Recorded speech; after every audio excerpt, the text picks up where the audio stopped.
હા. શુદ્ધ બ્રહ્મ પ્રપંચનો આરોપ કેવી રીતે થયો? હા સ્વામીજી,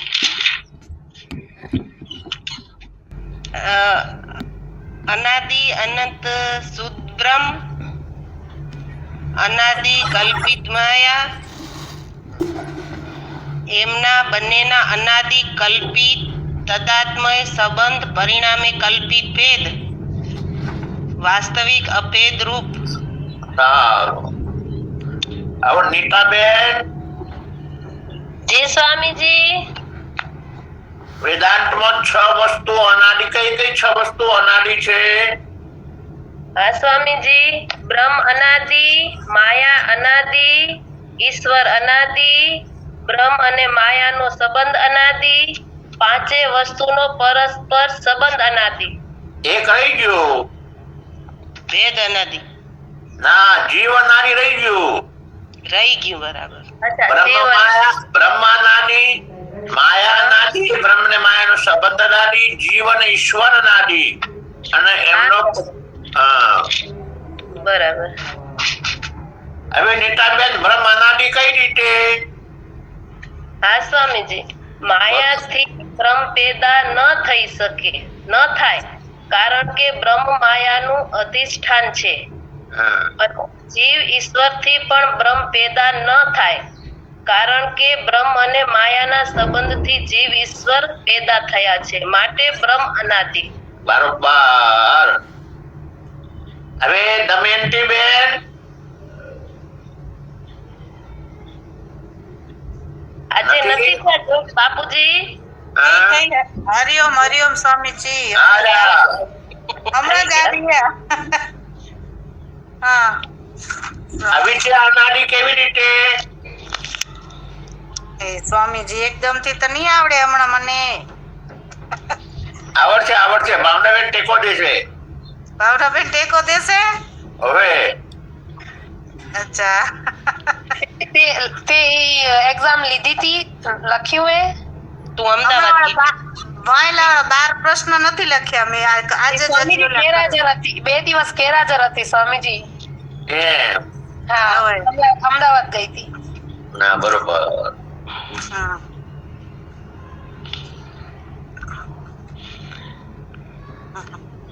તો એમાં બેન,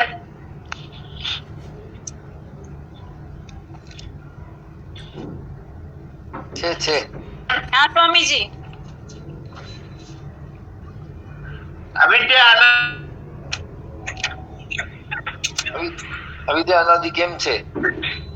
કેમ કે બ્રહ્મ નિમિકારી છે, એનાથી અવિદ્યા પેદા ન થાય, અને જીવ અને ઈશ્વર અવિદ્યાથી પેદા થયેલા છે, માટે જીવ અને ઈશ્વર પણ અવિદ્યાને પેદા ન કરી શકે, એટલે અવિદ્યા અનાદિ છે. સાચો જવાબ. હવે ચંદ્રિકાબેન, ચંદ્રિકાબેન નાસિક,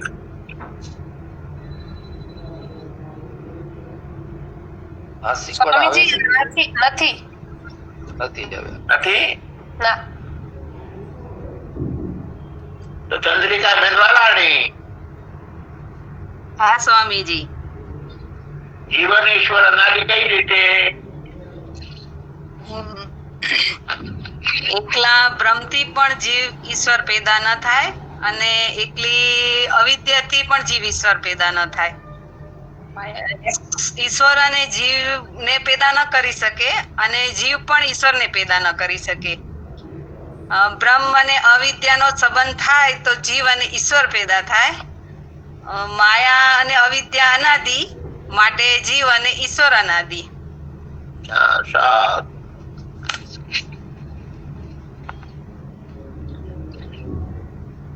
હવે કોણ બાકી રહી ગયો?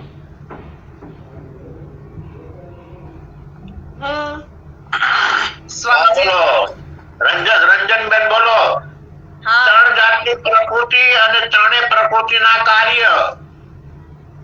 3 જાતની પ્રકૃતિમાં માયા, અવિદ્યા અને તમ પ્રધાન પ્રકૃતિ. માયામાં જેમાં સત્વ ગુણ પ્રધાન હોય અને રજને દબાયેલો હોય તેને માયા કહેવાય. અવિદ્યા જેનામાં રજગુણ પ્રધાન હોય, તમો ગુણ સત્વગુણ દબાયેલો હોય તેને અવિદ્યા કહેવાય. અને ત્રીજી પ્રધાન, જેમાં તમો ગુણ પ્રધાન હોય અને રજો ગુણ અને સત્વ ગુણ દબાયેલો હોય તેને તમ પ્રધાન પ્રકૃતિ કહેવાય. હવે એ ત્રણમાંથી શું શું પેદા થયું?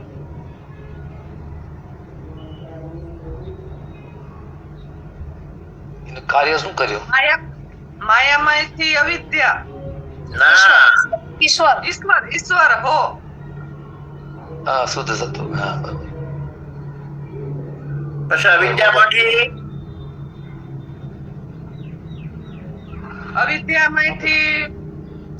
આપણે અજ્ઞાનતામાં માની રહી. જીવ અને તમોગુણ માંથી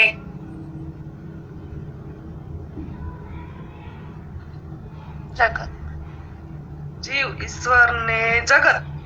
હા, ભૂત ભૌતિક પદાર્થો બધા જગતના.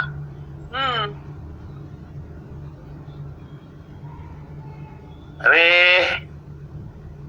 કોણ રહ્યું? કોને કેવું છે? હવે કૌશલાબેન છે, પછી મીનાબેન છે. એ તો પારંગત છે એટલે એમને વાત નથી પૂછવું.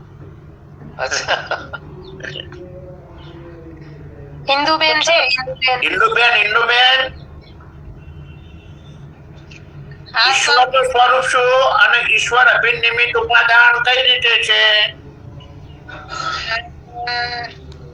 માયા અને માયામાં પડેલું ચૈતન્યનું પ્રતિબિંબ અને તેનું અધિષ્ઠાન બ્રહ્મ, આ ત્રણેય મળીને ઈશ્વર થાય. અને સત્વગુણ તે માયા છે, એ જગતનું નિમિત્ત કારણ છે. તમોગુણ પ્રધાન માયા છે, એ જગતનું ઉપાદાન કારણ છે. હવે જીવ ઈશ્વરનો ભેદ શું છે? જીવ ઈશ્વરનો ભેદ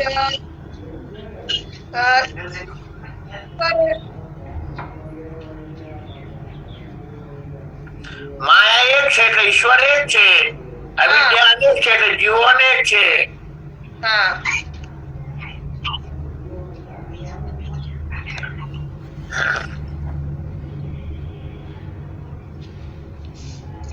હવે આપેક્ષિત વ્યાપકતા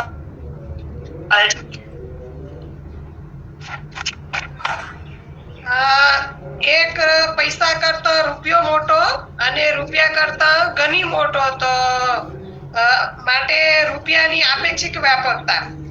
એવી રીતે અવિદ્યાની અપેક્ષાએ માયા મોટી અને બ્રહ્મની અપેક્ષાએ માયાની અપેક્ષાએ બ્રહ્મ, માટે માયા આપેક્ષિક વ્યાપક. બરોબર. હવે કોણ રહી ગયો? હિંમતભાઈ રહી ગયા. હિંમતભાઈ બોલો સ્વામીજી. હિંમતભાઈ આવ્યા છે? હા, હિંમતભાઈ, આ સૃષ્ટિનો પ્રલય ક્યારે થાય છે? સૃષ્ટિનો પ્રલય જ્યારે જીવોના સંચિત કર્મો, ભારત કર્મ પૂરા થાય ત્યારે સંચિત કર્મ અવિદ્યામાં લય થાય, અવિદ્યા માયામાં લય થાય, માયા બ્રહ્મમાં લય થાય. સાચી વાત. અશુભાઈ કે છે જગતની ઉત્પત્તિ કેવી રીતે થાય? અશુભાઈ કે છે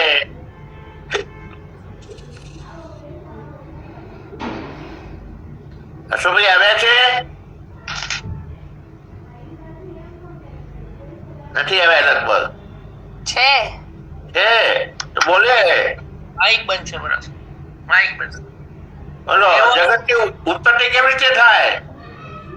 જીવોના પરિપક્વ થયેલા કર્મોના ફળ આપવા માટે જીવોને ફળ ભોગવવાની ઈચ્છા થાય.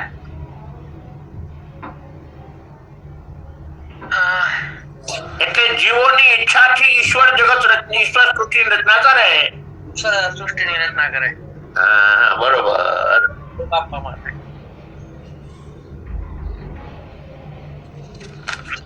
હવે છેલ્લો પ્રશ્ન છે 12 એ કોણ જવાબ છે? મંગલાબેન. મંગલાબેન તો નહીં આવી શકે, એ તો નવા છે. મંગલાબેન ભાઈને તો મંગલાબેનને જ પૂછવાનું હોય ને.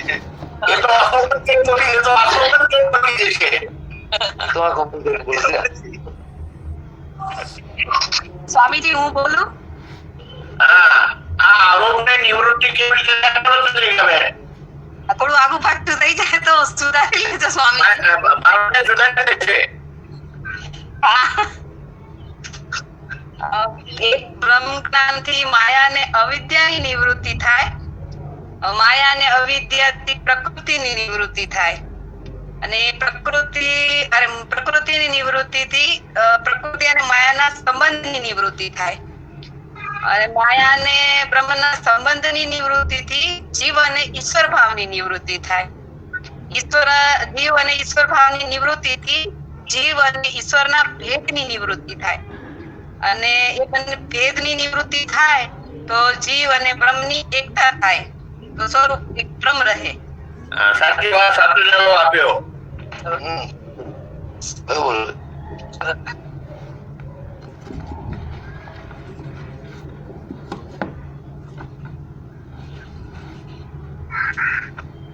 હવે બામનાબેન દેહના ધર્મો કયા? તેના ધર્મો નામ, જાતિ, વર્ણ, સંબંધ, પરિમાણ, જન્મ અને મરણ. હા, બરોબર.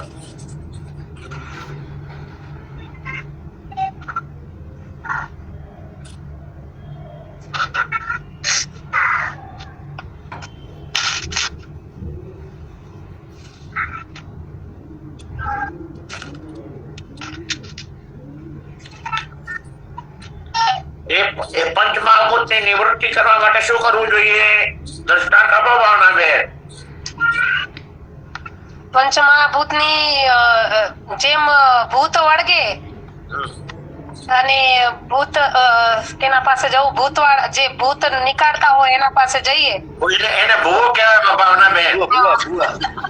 હા, તો ભૂત કાઢવા માટે ભૂવા પાસે જઈએ અને ત્યાં ડાકલું વગાડે અને ભૂત કાઢે, એનું ઉદાહરણ દ્રષ્ટાંત. તો ભૂવો કોણ ભાવનાબેન? ભૂત કોણ? ભૂત પણ આ પંચમહાભૂત નું એ ભૂત. અને ભૂવો. અને ભૂવો કોણ? ભૂરો શાસ્ત્ર બ્રહ્મ ક્ષત્રિય ગુરુ, મતલબ બ્રહ્મનષ્ટ સૌત્રી. બ્રહ્મ. હા. અને ડાકલું કોણ? વેદ શાસ્ત્ર.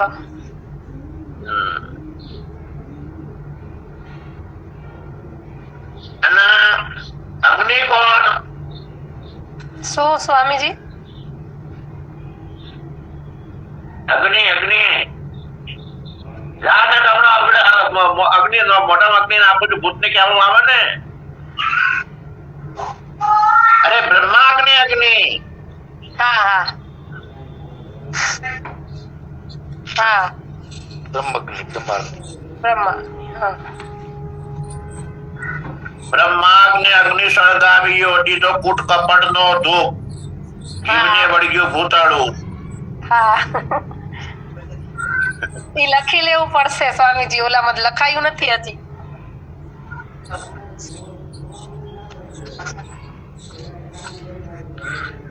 વાર્તા વિશ્રામ ચોથો. હા. શિષ્ય કહે, સૂક્ષ્મ દેહ કોને કહેવાય? ગુરુ કહે, અપંચીકૃત પંચમહાભૂતનો 17 તત્વથી બનેલો જે દેહ તે સૂક્ષ્મ દેહ કહેવાય છે. કરાવો કે આવે છે ભાવનાબેન? હા. અપંચીકૃત ભૂતક 17 તત્વન કો સૂક્ષ્મ સૂક્ષ્મ દેહ સોઈ ભોગ હોય ભોગ સાધન પ્રમાણીઓ. શિષ્ય કહે, તે દેહના 17 તત્વો કયા કયા છે? ગુરુ કહે, 5 જ્ઞાનેન્દ્રિય, 5 કર્મ ઇન્દ્રિય, 5 પ્રાણ મન અને બુદ્ધિ એ 17 તત્વો છે. શિષ્ય કહે 5 જ્ઞાનેન્દ્રિયના નામ કહેશો? ગુરુ કહે શ્રોત્ર, ત્વચા, ચક્ષુ, જીહ્વા, દ્રાણ એ 5 જ્ઞાનેન્દ્રિયો છે. જે ઇન્દ્રિયો દ્વારા જ્ઞાન થાય તે ઇન્દ્રિયોને જ્ઞાનેન્દ્રિયો કહેવાય છે.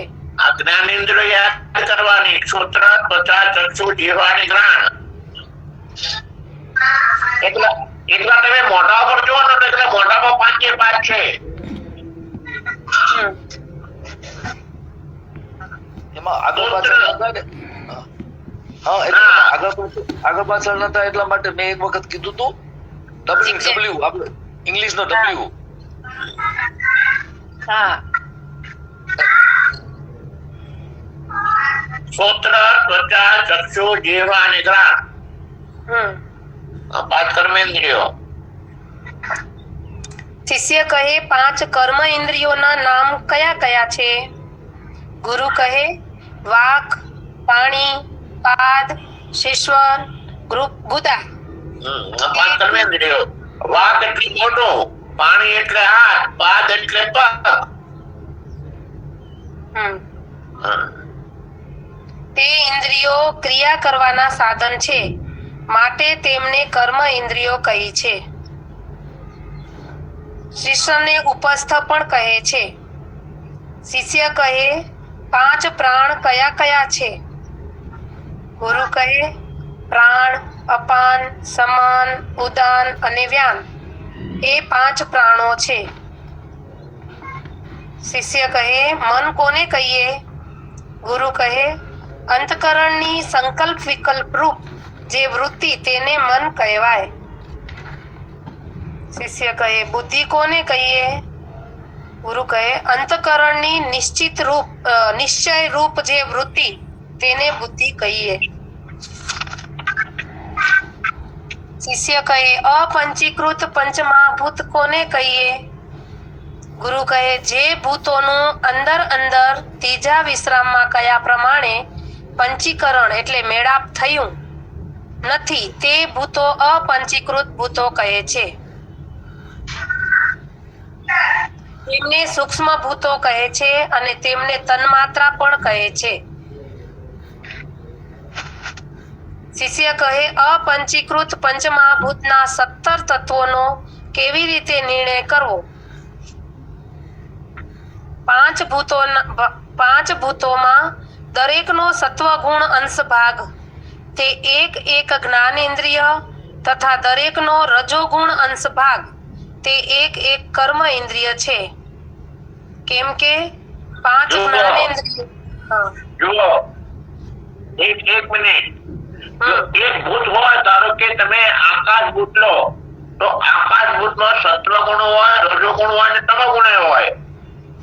તો આકાશ ભૂતના સત્વગુણમાંથી બની, આકાશ ભૂતના રજોગુણમાંથી વાક એટલે મોહ કર્મેન્દ્રિય બની અને આકાશ ભૂતના તમોગુણમાંથી શબ્દ વિષય બન્યો. સત્વગુણમાંથી જ્ઞાનેન્દ્રિય, રજોગુણમાંથી કર્મેન્દ્રિય અને તમોગુણમાંથી વિષય.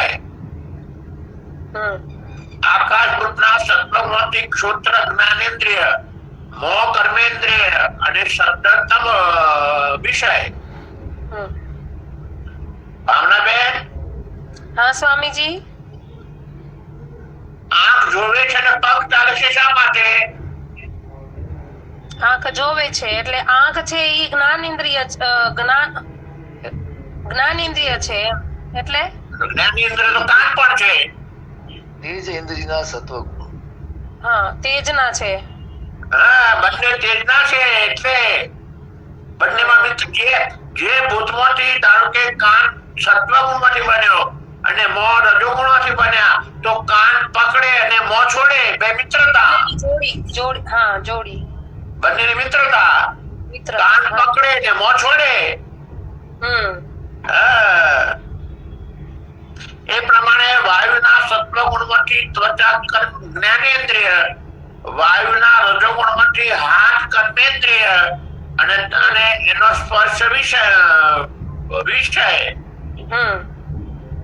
અને એ બંને પ્રમાણે તેજના રજોગુણમાંથી ચક્ષુ કર્મેન્દ્રિય, તેજના રજોગુણમાંથી પાંચ કર્મેન્દ્રિય અને રૂપ એનો વિષય, હમ જળના સત્વગુણમાંથી જીહવા જ્ઞાનેન્દ્રિય અને શીખના કર્મેન્દ્રિય અને આનંદ એનો વિષય,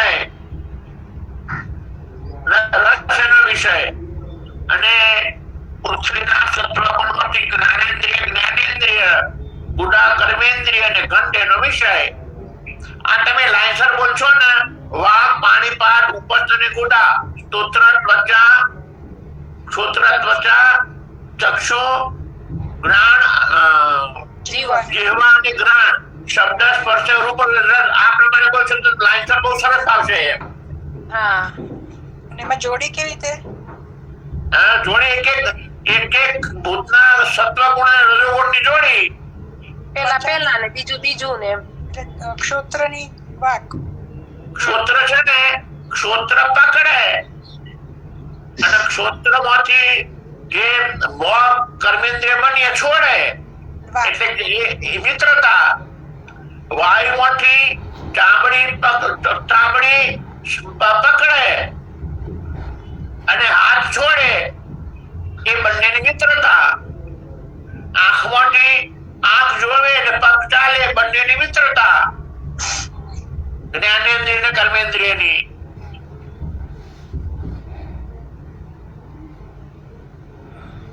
હવે વાંચો, પાંચ જ્ઞાનેન્દ્રિયો વાંચો.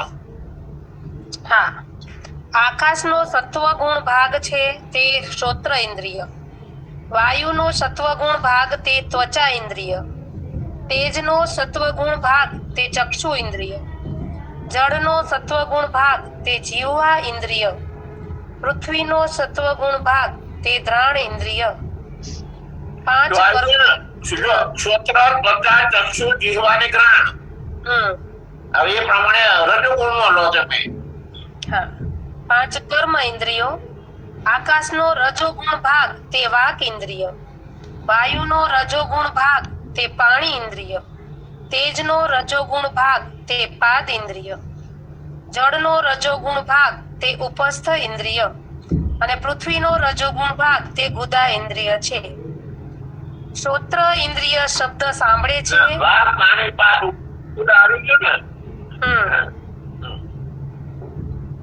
શ્રોત્ર ઇન્દ્રિય શબ્દ સાંભળે છે, તેથી તેને જ્ઞાન ઇન્દ્રિય કહી. વાક ઇન્દ્રિય શબ્દ બોલે છે, તેથી તેને કર્મ ઇન્દ્રિય કહી. તે બંને આકાશના ભાગ હોવાથી મિત્ર છે. ત્વચા ઇન્દ્રિય સ્પર્શ વિષય ગ્રહણ કરે છે અને પાણી એટલે હસ્ત ઇન્દ્રિય તેનો નિર્વાહ કરે છે. સ્વામીજી બોલો. ક્યારેક આ મિત્રતા ખરી, પણ ક્યારેક ઝઘડો થતો હશે મિત્રમાં? ના, ઝઘડો ના થાય. હા, એની ક્ષમતા ઓછી થઈ જાય તો થાય. તારો કાન સાંભળતા ઓછા થઈ ગયા તો ના પકડે. બરાબર. મોઢામાં લખવો થાય તો બની શકે, પણ એની જો ક્ષમતા સારી હોય તો મિત્રતા ચાલુ રહે. બરાબર. જાણી બુજીને મિત્રતા ના બગાડે મતલબ. ના, બરાબર. આપણી અંદર જ આ બધું આપણી અંદર જ છે, પણ આપણે એને જાણતા નથી. પેલો વિચાર કરો. બોલો મીનાબેન. હા સ્વામીજી, જ્ઞાન ઇન્દ્રિયોને ચહેરા પર જ બતાવી દો ને તો નવા સાધક ને ઠીક થાય. અમને પેલા તમે બતાવ્યું હતું ને. જો ચહેરા ઉપર કાન છે ને, કાન છે, ચામડી છે, આંખ છે, પછી નાક છે, જી. ત્વચા. એટલે સ્વામીજી મેં એક દિવસ એમ સમજાયું હતું કે આપણી પેલી આંખ છે, એ આંખમાં આંગળી આમ લગાવવાની, એટલે પેલું પછી નીચે રસડો. પેલું ક્ષોત્ર આવે, અચ્છા, હા, આકાશનું સૂત્ર આવે. એટલે આકાશ સૂત્ર આવે પછી આમ ડબલ્યુ કર્યો તો મેં, ડબલ્યુ કે પછી આંખમાં ગયા, વાયુ આવ્યા, પછી આંખમાં ગયા સીધા, પછી જીભમાં આવ્યા. પછી જીભમાં એને વળી પાછા નાકમાં ડબલ્યુ બનાવ્યું હતું. હા, મને ક્યાં ખ્યાલ છે, મેં કીધું ડબલ્યુ બનાવ્યું તો ભૂલ ના થાય. એના કરતા આપણે મોઢા પર જોઈ લઈએ ને તો ક્ષોત્ર, ત્વચા, નેત્ર, જીહવા અને ઘ્રાણ. તો પણ કહેવાય. એટલે મોઢાના ફેસ ઉપર 5 જ્ઞાનેન્દ્રિયો છે.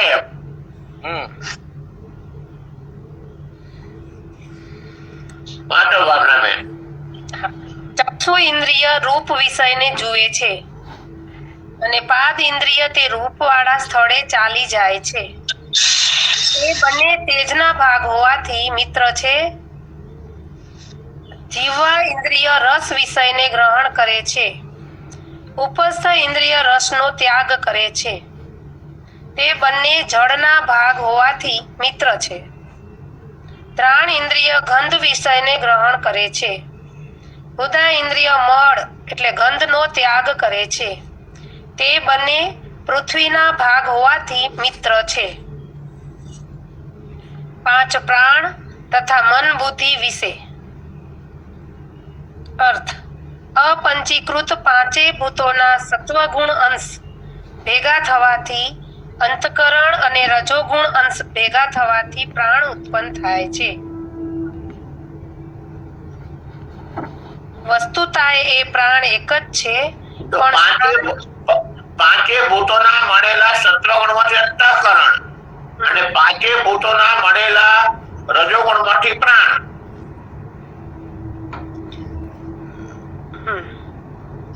એટલે 5 ભૂતોના મળેલા સત્વગુણોથી અંતઃકરણ બન્યું, મન બન્યું.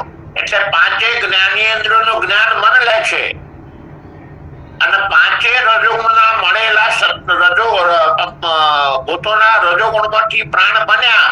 એટલે 5 કર્મેન્દ્રિયોને પ્રાણ શક્તિ આપે છે.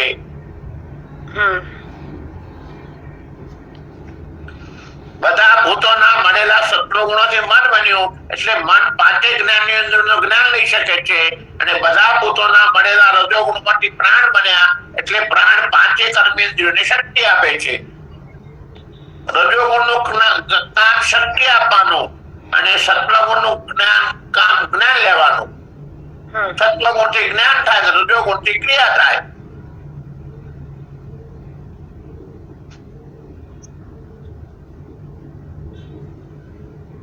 બરાબર છે. વસ્તુતાએ પ્રાણ એક જ છે, પણ સ્થાન તથા ક્રિયાભેદથી એક જ પ્રાણના જુદા જુદા નામ પડ્યા છે. તેવી જ રીતે અંતકરણ એક જ છે, પણ ક્રિયાભેદથી જુદા જુદા નામ પડ્યા છે. તે જ અંતકરણ અહીં મન તથા બુદ્ધિ રૂપ છે. ચિત્ત તથા અહંકારનો મન અને બુદ્ધિમાં અંતર્ભાવ છે. આ પ્રમાણે અપંચીકૃત પંચમહાભૂતના કાર્ય 17 તત્વ છે એમ જાણવું. પ્રાણના સ્થળ અર્થ. પ્રાણ હૃદય પ્રદેશમાં છે, અપાન ગુદાન છે, સમાન નાભીમાં, અપાન ગુદામાં છે, સમાન નાભીમાં છે, ઉદાન કંઠમાં છે અને વ્યાન સર્વ શરીરમાં છે. હવે અહીંયા સ્થાન આપ્યા, કર્મ નથી આપ્યા. પ્રાણ હૃદય સ્થાનમાં રહી અને 21,600 શ્વાસોશ્વાસ કરાવે છે. અપાન વાયુ ગુદામાં રહી મળમૂત્રનો ત્યાગ કરાવે છે. સમાન વાયુ નાભીમાં રહી આપણે ખાધેલા ખોરાકના જે રસ છે એને શરીરના એક અંગ સુધી પહોંચાડે છે. ઉદાન વાયુ કંઠમાં રહી ઈતા નામની નાડીમાં સ્વપ્ન દેખાડે છે અને જળ અને અન્નનો વિભાગ પાડે છે. અને વ્યાન વાયુ શરીરમાં રહી સર્વ સાધાઓને હલવા ચાલવાનું કામ કરે છે. આ એના કર્મ.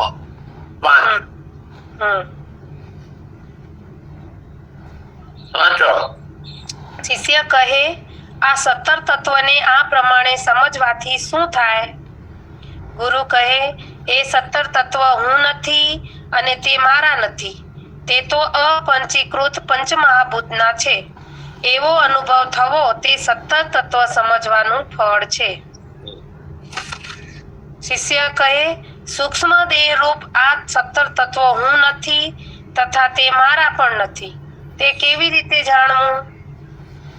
ગુરુ કહે, એ 17 તત્વોને જાણવા વાળો હું ઘટદ્રષ્ટાની પેઠે તેનાથી જુદો છું.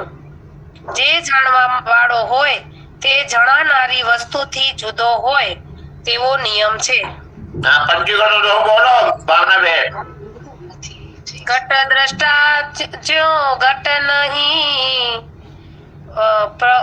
ઘટ દ્રષ્ટા જો ઘટ નહીં, પ્રગટ હિ ન્યારો દેખ, ત્યો તે દ્રષ્ટા ત્યો તે આત્મા હું, ન્યારો ભિન્ન વિશેષ. વિશેષ રે ભાઈ, ન્યારો ભિન્ન વિશેષ. બરોબર. માટે આ 17 તત્વો હું નથી અને તે મારા નથી એમ જાણવું. શિષ્ય કહે, દ્રષ્ટાંત આપી આ વિષય સમજાવશો? ગુરુ કહે, નાટક શાળા, તેમાં રહેલો દીવો, રાજા, પ્રધાન, નોકર ચાકરો, નર્તકી, વાજિંત્ર વગાડનાર અને બીજા પ્રેક્ષકો એ બધા બેઠેલા હોય ત્યારે તેમને દીવો પ્રકાશે છે, અને તે બધા ઉઠી જાય ત્યારે ખાલી નાટક શાળાને પણ પ્રકાશે છે. આજ ક્યાં ભણ્યા છો ભાવનાબેન તમે? હા સ્વામીજી, નાટક દીપમાં. હા, વાંચો. તેમ સ્થૂળ દેહ રૂપી નાટક શાળામાં સાક્ષી રૂપ એવો જે હું દીવો છું, સાક્ષી રૂપ એવો જે હું દીવો છું, તે ચિદાભાસ રૂપ રાજા, મન રૂપ પ્રધાન, 5 પ્રાણ રૂપ નોકર ચાકરો, બુદ્ધિ રૂપી નાયિકા, 10 ઇન્દ્રિય રૂપી બજાવવા વાળા, શબ્દાદી 5 વિષય રૂપ સભાના લોક એટલે પ્રેક્ષકો એ બધાય જાગ્રત તથા સ્વપ્નમાં હાજર હોય તેને હું પ્રકાશ કરું છું, અને સુષુપ્તિ અવસ્થામાં તે બધાનો અભાવ થાય છે ત્યારે તે અભાવને પણ પ્રકાશું છું. માટે હું દ્રષ્ટા તે બધાથી ન્યારો છું. શિષ્ય કહે, આ વિષય લંબાણથી સમજાવશો? ગુરુ કહે, જાગ્રત અવસ્થામાં ઇન્દ્રિય તથા અંતકરણ એ બંનેની સહાયતાથી હું બધાને પ્રકાશું છું એટલે જાણું છું. 2 સ્વપ્ન અવસ્થામાં ઇન્દ્રિયોની સહાય વગર ફક્ત એક અંતકરણની સહાયથી જ હું જાણું છું, અને સુષુપ્તિ અવસ્થામાં ઇન્દ્રિયો તથા અંતકરણ બંનેની સહાય વગર હું જ પ્રકાશું છું એમ જાણવું.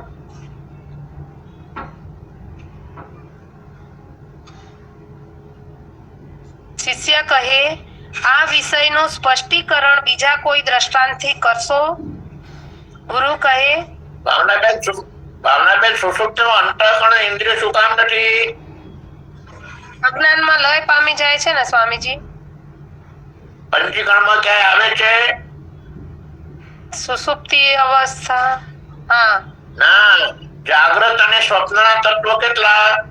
8. અને સુષુપ્તિમાં અંતઃકરણ ઇન્દ્રિય નથી એમ? હા, હા. સુષુપ્તિમાં એ સાધનો બધા લય પામી જાય છે. વાંચો હવે. ગુરુ કહે, એક 5 છિદ્ર વાળો ઘડો લો, તેની અંદર એક કોળિયું, તેલ તથા દિવેટ સાથે મૂકી તે દીવો પ્રગટાવો.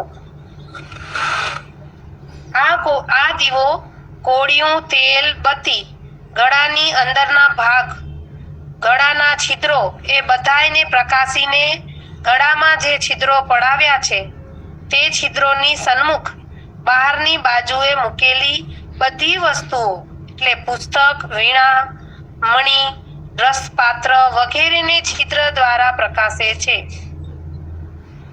3 સૂર્ય. હવે ભાવનાબેન, આ તો દ્રષ્ટાંત આપી સિદ્ધાંત તો સમજાવો.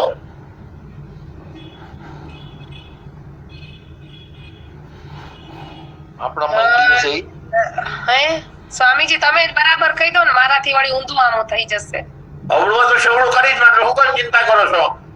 આપણી જ્ઞાનેન્દ્રિયો ઈ જો છે. કમલાબેન, જ્ઞાનેન્દ્રિયો બહારના પદાર્થોને પ્રકાશે છે અને અંદરના પદાર્થોને પ્રકાશે છે. હા હવે શ્રોત્રેન્દ્રિય મને બતાવો, બહારનો શબ્દ સાંભળે છે ને અંદર આપણે કાન બંધ કરીએ એટલે અંદર શબ્દ સંભળાય છે ને.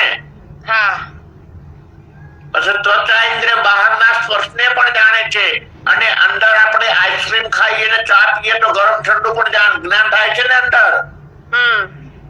રૂપ બહારનું પણ જોઈએ છે અને આપણે કાન બધી ઇન્દ્રિયો બંધ કરીએ તો અંદર નવા દ્રશ્યો દેખાય છે ને. હા પછી રસ બહારના રસોને પણ જાણે છે અને આપણા અંદરના ખારો ઉડકાર આવે એનું પણ જ્ઞાન થાય છે. અને છેલ્લું શું કહ્યું? ગંધ બહારના ગંધને પણ જાણે છે અને આપણા અંદર ઉડકારની જે ગંધ આવે એનું પણ આપણને જ્ઞાન થાય છે ને. હા એટલે જ્ઞાનેન્દ્રિયો બહારના વિષયોને જાણે છે અને શરીરની અંદરના વિષયોને પણ જાણે છે. એટલે દીવો ગળાની અંદર પણ પ્રકાશે છે અને છિદ્રો દ્વારા બહારના પદાર્થોને પણ પ્રકાશે છે. એટલે જ્ઞાની અંદર બહારના વિષયોને પણ પ્રકાશે છે. એ અર્થ થયો એમ.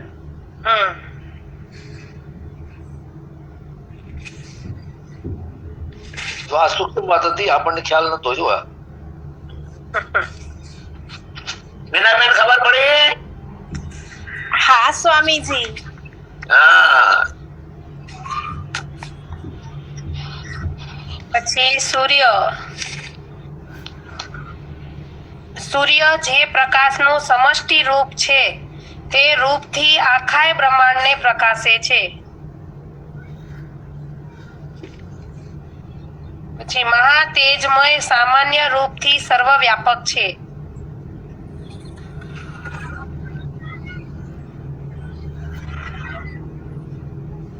એટલે એનો સિદ્ધાંતમાં સ્વામીજી ઈશ્વર રૂપથી બ્રહ્માંડ આ સૂર્યને જે સૂર્ય દેવતા છે ને એ બધા બ્રહ્માંડોને પ્રકાશે છે.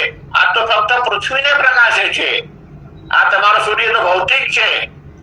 આદિદૈવિક સૂર્ય જે આપણા પુરાણોમાં વર્ણન છે ને કે સફેદ ઘોડા વાળા સૂર્યનારાયણ કાયમ માટે ફરતા રહે છે, આદિદૈવિક સૂર્ય. આ તો આદિ ભૌતિક સૂર્ય છે. સર્વવ્યાપક નથી.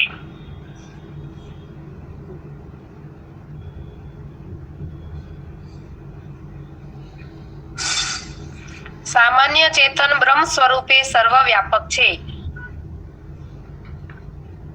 નાટક શાળાના તથા ઘડાના દ્રષ્ટાંતથી એ 17 તત્વો હું નથી તથા તે મારા નથી એમ સમજી લેવું. શિષ્ય કહે, આ વર્ણનનું તાત્પર્ય શું? ગુરુ કહે, સૂક્ષ્મ શરીરના જે 17 તત્વો બતાવ્યા તે હું નથી અને મારા પણ નથી. એ તો અપંચીકૃત પંચમહાભૂતના છે અને તેથી હું એ સર્વને જાણવા વાળો દ્રષ્ટા ઘટ દ્રષ્ટાની પેઠે સર્વથા જુદો છું એમ નિશ્ચય થયો. શિષ્ય કહે, આ 17 તત્વો હું નથી અને તે મારા નથી એ સમજાવવા કંઈક વિશેષ વિવેચન કરશો? ગુરુ કહે, ક્ષોત્ર એટલે કાન આકાશનો સત્વ ગુણ અંશ છે. તે આકાશનો ગુણ શબ્દ તેને સાંભળે તેને હું જાણું, ન સાંભળે ત્યારે તે ન સાંભળવા રૂપી અભાવ તેને પણ હું જાણું છું. માટે તે શ્રોત્ર ઇન્દ્રિય હું નથી તથા આકાશનો અંશ હોવાથી એ મારી નથી. હું તેને જાણવા વાળો દ્રષ્ટા ઘટ દ્રષ્ટાની પેઠે તે ક્ષોત્રથી ન્યારો છું. ભાવ અભાવ બંનેને જાણે છે. તમારું સ્વરૂપ ભાવ અભાવ બંનેને જાણે ને.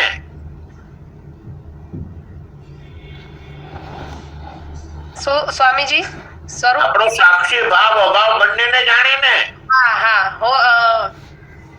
જે સાંભળે એને પણ જાણે અને ન સાંભળે એને ના હિંમતભાઈ કે આ જો સમાજ તને કઈ ખોટું આવડે હિંમત કઈ બોલાતો હિંમતભાઈ ના જાગ્રત સ્વપ્ન ને જાણે ને સુષુપ્તિ ને અભાવ ને પણ જાણે.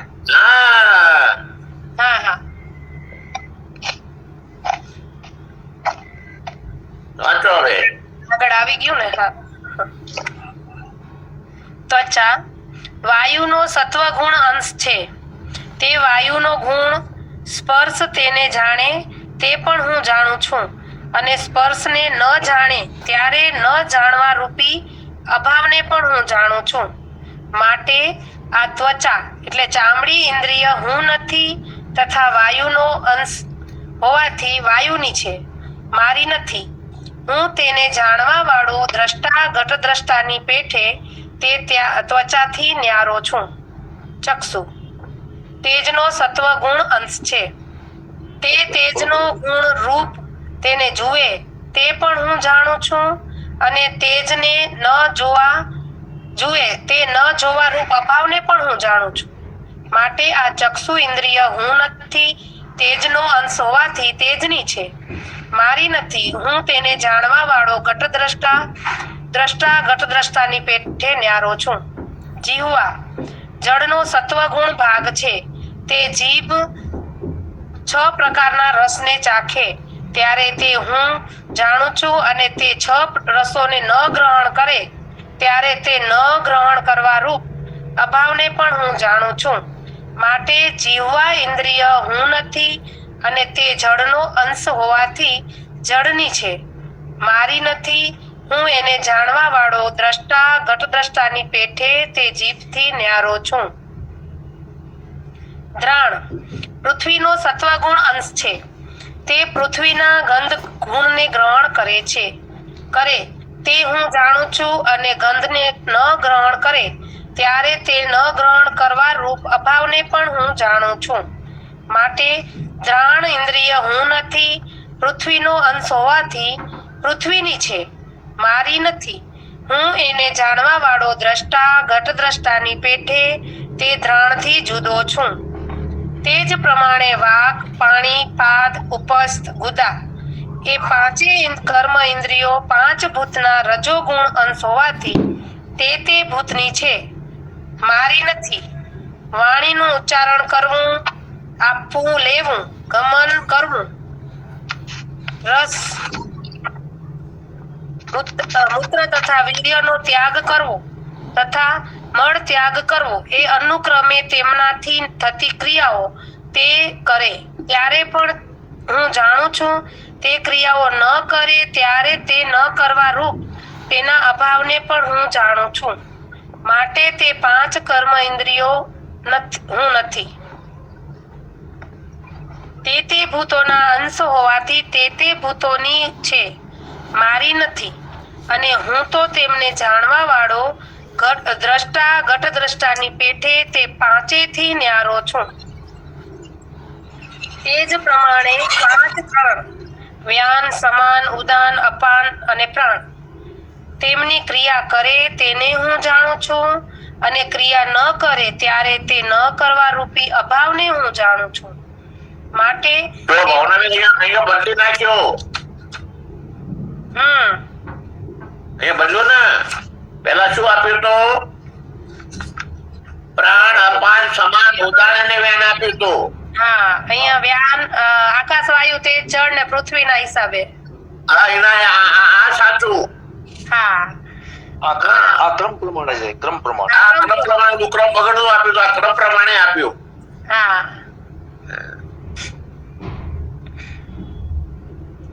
તે પ્રાણ હું નથી તથા પંચમહાભૂતના રજોગુણ અંશના મળેલા તત્વોના હોવાથી તે ભૂતોના છે, મારા નથી. હું તેમને જાણવા વાળો દ્રષ્ટા ઘટ દ્રષ્ટાની પેઠે એ પ્રાણોથી ન્યારો છું. હવે સ્વામીજી ક્રિયા આવી. કાલે લઈએ. હા ભલે. એક ભજન બોલો ભાવના બેન. હા ચોક્કસ.